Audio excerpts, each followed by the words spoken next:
Y le damos la bienvenida a Carlos Pereira, bienvenido, un gusto, Washington Coralo, bienvenidos también. Y estábamos hablando antes, en la previa, de esta situación que se genera donde en relación con 2016 hay más industrias que entraron en concurso, que están complicadas económicamente. Aumentó el desempleo, tema al que hace referencia el informe de la Cámara de Comercio, pero a la vez hay un crecimiento de la economía, un crecimiento interesante, incluso por encima de las expectativas de analistas públicos y privados.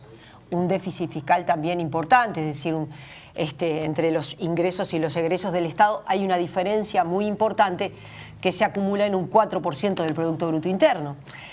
¿Cómo están evaluando ustedes esta situación? Empezamos como quieran, con Pereira. Empezamos por buenos días. En primer lugar, yo creo que el Uruguay, que ha tenido este pequeño repunte, que ojalá siga, que se consolide, todavía se debe a vientos a favor de afuera. Y nosotros pensamos de que quizás perdimos el tiempo o estamos teniendo alguna oportunidad, creo que hoy no, de corregir temas estructurales, temas fundamentales, como en época de bonanza atacar el déficit fiscal, en épocas de bonanza mejorar la educación, sin duda que afecta directamente lo que es la calidad, la producción, etc.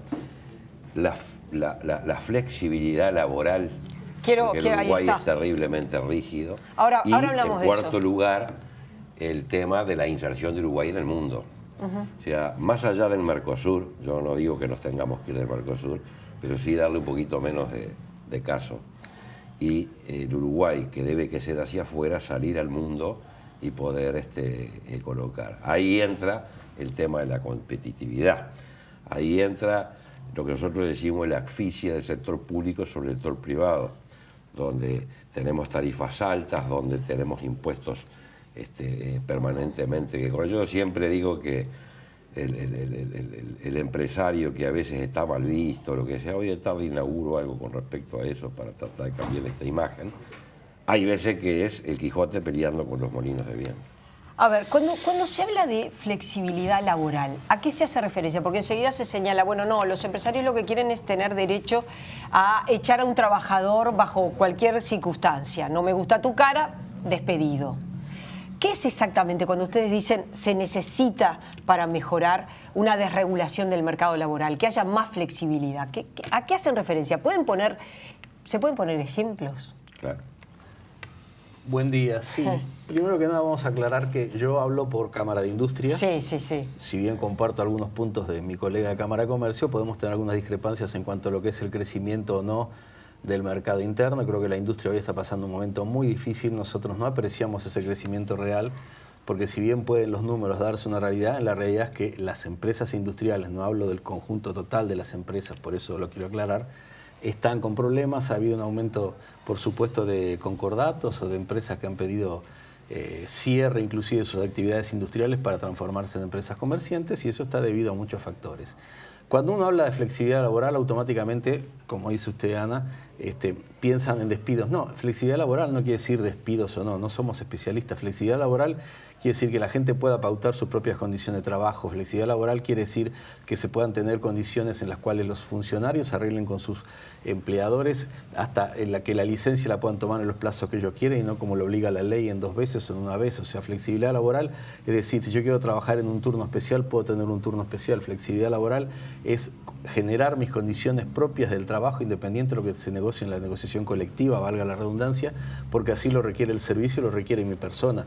Flexibilidad laboral es decir, nos ponemos de acuerdo para conversar metas y objetivos de productividad y capacidad de producir en la empresa sin que eso implique después generar derechos adquiridos, porque en los momentos que hay viento en contra, las empresas no pueden pagar. Flexibilidad laboral es que las empresas puedan capacitar y entrenar a todas las personas, independientemente que sean del sindicato o que no sean del sindicato. O sea, hay un montón de conceptos en el mundo que no pasa solamente por la palabra de decir vamos a despedir a alguien, no. Flexibilidad laboral es eso, es tratar de que el entorno propicio entre el trabajo trabajo y los agentes que dan el trabajo sea aquel que permita desarrollar al funcionario en sus tareas, a la empresa para el crecimiento y por ende el efecto derrame que se busca en la economía. Entonces creemos que son conceptos muy modernos que deben llegar a ese punto. Flexibilidad que es un acuerdo, ¿no? No puede ser una imposición de una de las partes, porque si no, flexibilidad es yo te impongo tal horario, te impongo tal licencia, te impongo tales condiciones de trabajo, la capacitación, descuento que no, que eso no. Por supuesto que no, pero digo, porque a veces cuando se habla de flexibilidad laboral está ahí de por medio, no, ojo con la flexibilidad laboral porque es, me imponen un horario, me imponen que no puedo salir de vacaciones cuando yo lo necesito, me imponen, no es la idea. Flexibilidad laboral también es que no me ocupen mi propiedad privada. Ahí está, ahí vamos. Flexibilidad laboral es que no me hagan un piquete y complican la libre circulación de personas, de terceros que no tienen nada que ver en un conflicto. Flexibilidad laboral es de que un empleado que no adhiere a la huelga pueda entrar a trabajar. Ustedes dicen, la ocupación del lugar de trabajo no es para ustedes una extensión del derecho de huelga. Para nada. Para nada. ¿Creen que desde el gobierno, desde el Estado, se debería prohibir la ocupación de los lugares de trabajo? La OIT, en lo que fue el acuerdo de Lima, es donde reconoce el derecho de la propiedad privada. Y por eso es que la OIT le pidió a Uruguay que corrija este tipo de cosas porque salen fuera de los acuerdos firmados por Uruguay. Quiere decir que Uruguay no debería permitir que ningún sindicato ocupe una empresa, bajo ninguna circunstancia. Como es en el sector público. Igual que decir, exactamente, en el sector público no se pueden ocupar los lugares de trabajo. No se puede ocupar el Ministerio de Economía. No tenemos dos categorías de sociedad. Y ustedes dicen que no se permita tampoco que una empresa sea ocupada. Obviamente, como dice Carlos, la OIT tiene un reconocimiento tácito a la no ocupación. Hay matices en todo ese concepto. Nosotros entendemos que siempre hay que tener la capacidad de los actores productivos, tanto sea del empresario como de los recursos humanos, de negociar las condiciones. Si uno dice, bueno, el Uruguay está en una crisis y el 90% de las empresas van a cerrar o se van a ir del país y van a dejar a todo el mundo tirado, bueno, se podría llegar a entender alguna medida de estas, pero desde el punto de vista normal en un país como Uruguay, la ocupación no es una excepción del derecho de huelga. Y creemos que hay mecanismos que permiten, sí, que las relaciones laborales entre ambas partes sean lo suficiente ágiles y dinámicas para que se solucionen esos diferendos. Y además, por supuesto, apelamos a que en algún momento Uruguay, sobre todo a partir del gobierno, haga caso a las recomendaciones que hizo la OIT cuando se presentó la queja hace 7 años, queja que de por sí ya fue, y esto está bueno aclarar, antes que se votara la ley, la OIT en conjunto con la OIE y la Organización de los Trabajadores, esto es, en forma tripartita, le dijo a Uruguay que así como estaba presentada la ley de negociación colectiva en Uruguay, no iba a cumplir los reglamentos para acogerse al paraguas de la OIT. Como se votó de esa manera, la OIT hizo esa serie de observaciones. Bueno, ahora es cierto que va a venir que tanto se pidió un grupo de expertos de la OIT, lo cual entendemos que van a volver a decir lo mismo, y creemos que el que tiene que tomar las riendas ahora para poner de vuelta al Uruguay en el sitial que tiene que estar es el gobierno uruguayo. Fíjate una contradicción. Sí. Hoy de mañana leí en la prensa de que COFE, sí, o sea, parte del sindicato o del PCDT, está haciendo una denuncia contra el gobierno en la OIT. Sí, por el tema de la negociación colectiva del sector público, pero ahí ellos también están contra el decreto antipiquetes, es decir, recordémosle a la teleaudiencia que es que no se pueden ocupar calles, caminos, rutas, lugares públicos. Hay quienes interpretan que esto es un mensaje del gobierno hacia la empresa UPM que se viene a instalar a Uruguay, que eso es un mensaje. ¿Ustedes también hacen esa lectura? Nosotros recurrimos el artículo 4 del decreto. No estuvieron de acuerdo. Lo recurrimos porque el artículo 4 relaciona a que este tema de antipiquete sirve para todos, excepto para cuando se aplica una huelga o lo toman como un derecho a la extensión de huelga. Y entonces nosotros no estamos de acuerdo con eso. ¿Coincide que esto es un mensaje del gobierno para UPM? No, yo no sé si es un mensaje para UPM. Yo creo que no hay que mezclar los tantos. Acá me parece que el Uruguay no es solo UPM. UPM es una inversión más que ya está presente en el país y que estará en el futuro presente. Hay un montón también de actores productivos del país, como dijo Carlos, está el agro, industria, comercio y servicios. Creemos que a la larga el Uruguay tiene que buscar el mejor sistema de relaciones laborales que permita que el trabajo y la capacidad de generar los trabajos en Uruguay quede en Uruguay. Lo que nosotros no queremos es correr inversores. Nosotros queremos que, ojalá, además de UPM, vinieran, como ya dije, 80 proyectos de 60 millones de dólares de distintas actividades y que se instalen en todos los núcleos del país de manera tal de que toda la riqueza se desparrame en forma pareja. Pero eso lógicamente requiere una buena conciencia entre los actores públicos y los actores privados. Y esa buena conciencia pasa por entender qué es la OIT realmente, cómo se deben de aplicar los convenios y pasa por entender a dónde va el mundo que cada vez es más competitivo. Recordemos, lo ha dicho Carlos, lo hemos dicho nosotros, en los próximos 15, 20 años vamos a asistir a un escenario de pérdida de puestos de trabajo por tecnología, lo estamos viendo con el aumento del desempleo en Uruguay. No es necesariamente solo por pérdida de tecnología, en este caso nos referimos al principio, como dijimos, lo que es el concepto de la rigidez laboral. Pero si no somos lo suficientemente capaces de ver y entender a dónde va el mundo, es muy difícil que después en países que están siendo más atractivos para atraer las inversiones, que están siendo más competitivos, y ahí me gustaría volver al tema, como dijo Carlos, Uruguay es un país que no está siendo competitivo. Yo personalmente nunca me gustaba hablar de lo que era atraso cambiario. Hoy tengo que decir que hay atraso cambiario. Siempre hablábamos que la competitividad pasaba no solo por el valor de la moneda, sino por los distintos costos que el Estado puede brindar a las empresas, por los distintos servicios que hay a través de los agentes económicos, pero hoy sí estamos preocupados porque este crecimiento o bienestar que se está percibiendo en forma, yo diría, un poco artificial, a la larga puede resultar perjudicial porque cuando Uruguay pierda su capacidad de competir, el mercado interno es un modelo de 3,5 millones de habitantes, está prácticamente agotado, tenemos que salir al exterior y salir al exterior cuando no tenemos costos para competir es difícil. Y yo ahí también discrepo un poco con Carlos. Creo que el Mercosur tiene que ser clave, importantísima por Uruguay. Mercados comunes, frontera seca como Argentina, Brasil, con 240 millones de habitantes, son claves. Lo que pasa es que un buen Mercosur debería permitir que una empresa cargue su camión en Uruguay, saque su certificado de origen, llegue a la frontera, cruce el lado argentino. Sí, y que no existan problemas. Y que no haya problemas como lo vemos en Europa, cuando se cruza de Francia, Italia, a España. O sea, eso es un verdadero mercado común en el cual no exista la doble tributación de impugnación de los aranceles que se tienen que pagar. Eso sería un mercado integrado, entonces lo cual sí permitiría que Uruguay, Argentina y Brasil, teniendo las mismas condiciones macroeconómicas, pues tampoco se puede competir contra un país que paga la mitad de la energía como pagan nuestros vecinos, que la paga Uruguay. Hay un montón de factores y aspectos que deberían de estar tomados en cuenta para retomar y darle a Uruguay el país que todos queremos con la competitividad que precisa para seguir creciendo en forma real, y yo no vislumbro un crecimiento real más allá de números que pueden ser producto de inversiones temporarias o puntuales, como fue el caso de las telecomunicaciones o molino de viento, que además es gente que no genera una gran demanda de mano de obra. Entonces ese crecimiento está dado y no está dado por la mano de obra. Y la paradoja es que cuanto más mano de obra queremos emplear hoy en Uruguay, más cara y complicada resulta, por eso la gente se está desprendiendo de la mano de obra. Tenemos que capacitar, entrenar y hacer que otra vez los recursos humanos sean pieza clave y fundamental para el crecimiento del Uruguay. Yo voy a aclararle a Washington que yo con ese Mercosur estoy totalmente de acuerdo. El tema que estamos en contra de cómo funciona hoy. No. Cuando ustedes dicen, por ejemplo, el tema, lo vi en el informe de la Cámara de Comercio, ¿no? De los incrementos salariales. Bueno, allí el presidente del PIT-CNT, que fue consultado por la diaria, dice, bueno, los empresarios siempre se quejan de los incrementos salariales, pero el desempleo, este crecimiento que ha tenido, que ha sorprendido hasta el gobierno, el crecimiento del desempleo no es por los salarios, porque los salarios ya hace años que vienen creciendo, sino que es por otras razones. ¿Ustedes se lo atribuyen al incremento salarial? Sí, yo creo que lo primero que tenemos que aclarar que son los distintos discursos que se dan para el público, etcétera, etcétera, y depende de qué lado vengan.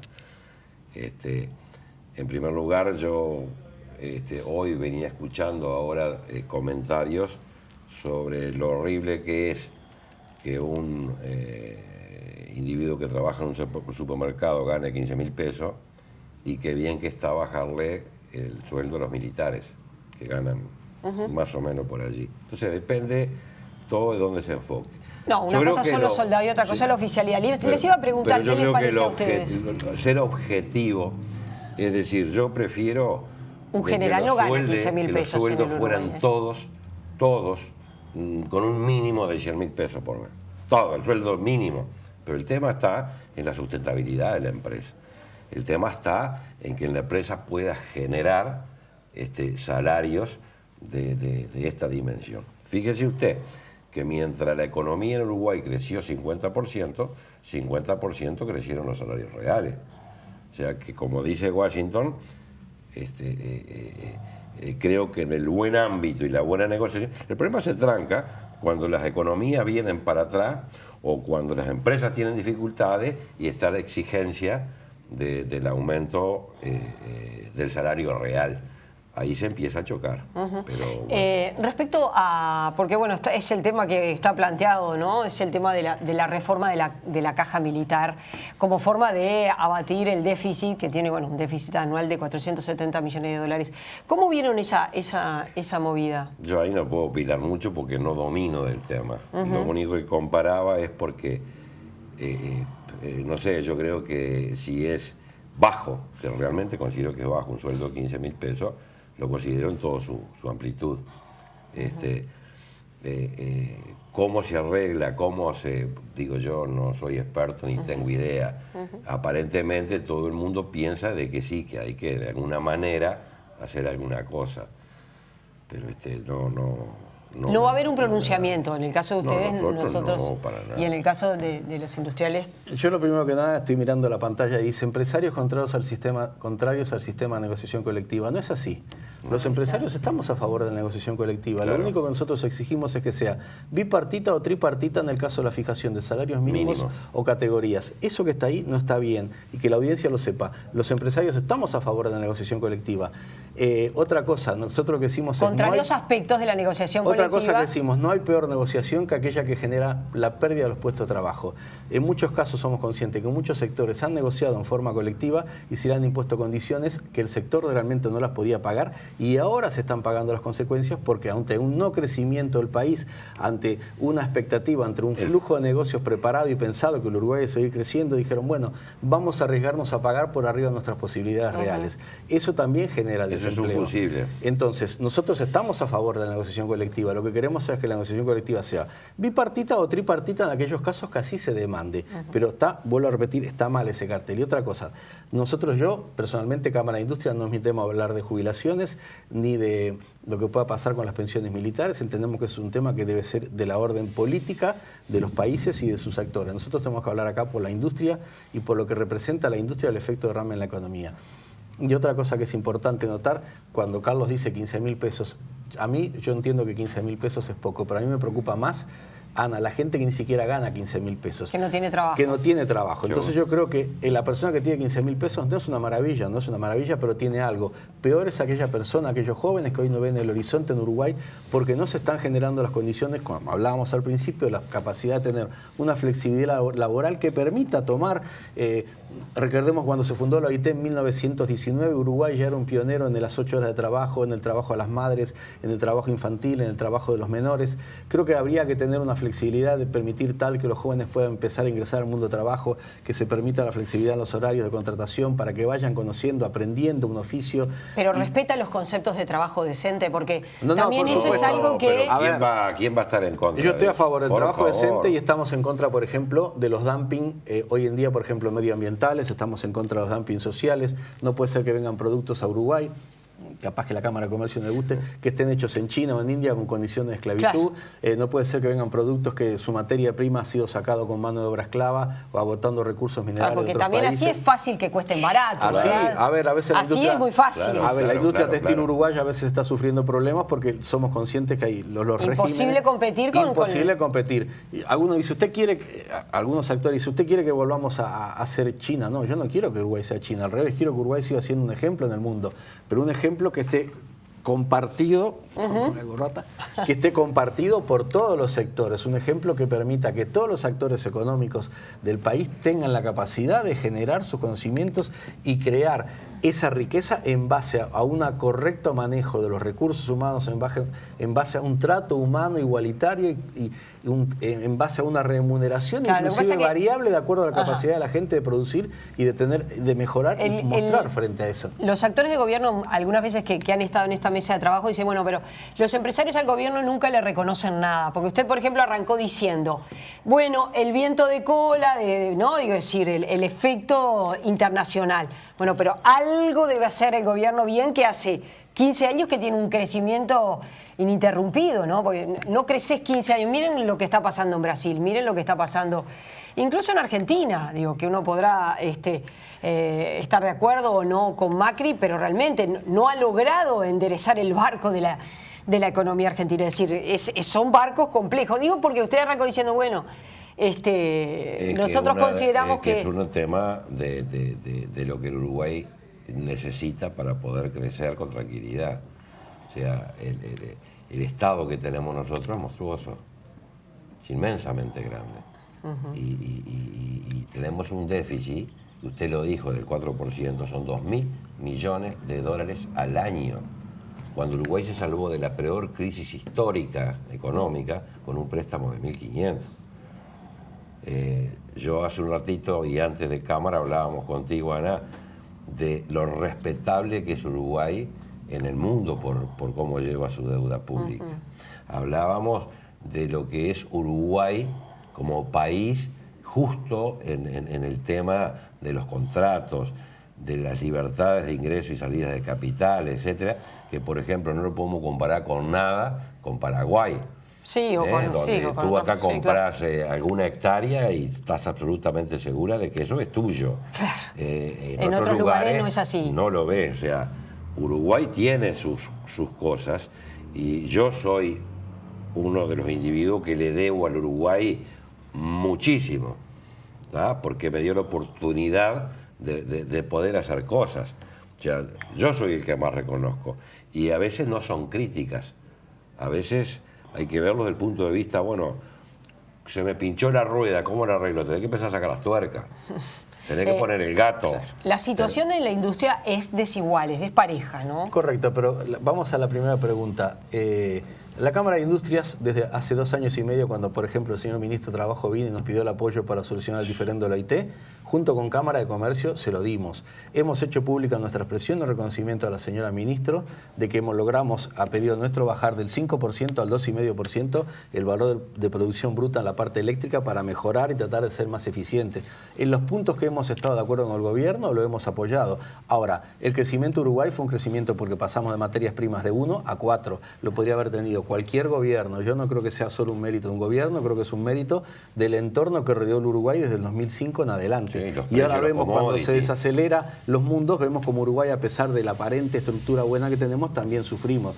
Argentina hoy está mejorando y de hecho es un socio comercial importante para Uruguay, porque hace 4 años atrás no se le podía vender un tornillo a Argentina y no se cobraba. Entonces no es cierto que yo creo que el gobierno de Macri ha hecho un esfuerzo muy importante y de hecho Uruguay volvió a entrar a Argentina.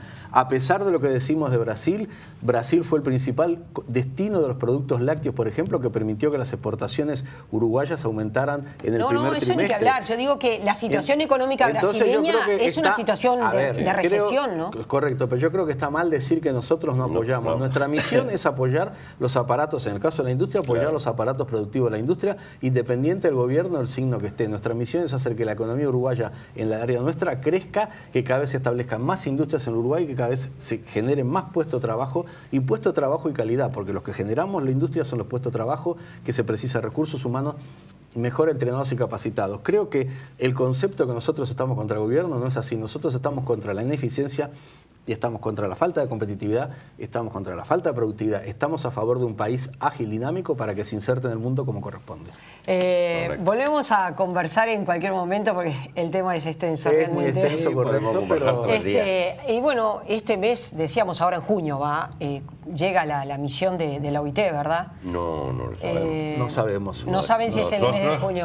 Nuestros delegados, en otras cosas, están viajando hoy, mañana, a la Asamblea. Sí, a la Asamblea en Ginebra. Nosotros con Washington no vamos a ir en este momento porque tenemos la Asamblea de la OIE. Tenemos que estar el 17 en Madrid. Ahora, el ministro Murro ya pidió la asistencia de los técnicos. Bueno, en la OIT está a decidir cuándo viene, pero ya está todo pedido. Exacto, quiero aclarar, como dicen que no somos al revés, quiero darle un punto a favor al gobierno en el sentido de que la nota se envió, tal vez la nota no sea como nosotros queríamos que fuera, pero la nota se envió, o sea que el gobierno cumplió ahora su palabra de pedir la asesoría técnica a la OIT. Ahora está en mano del gobierno de tomar la decisión de corregir esas desviaciones que tiene la ley de negociación colectiva en los puntos observados por la OIT. Gracias por haber venido, por favor. ha sido un gusto y nosotros continuamos en la mañana. Muchas gracias a ustedes y a la audiencia.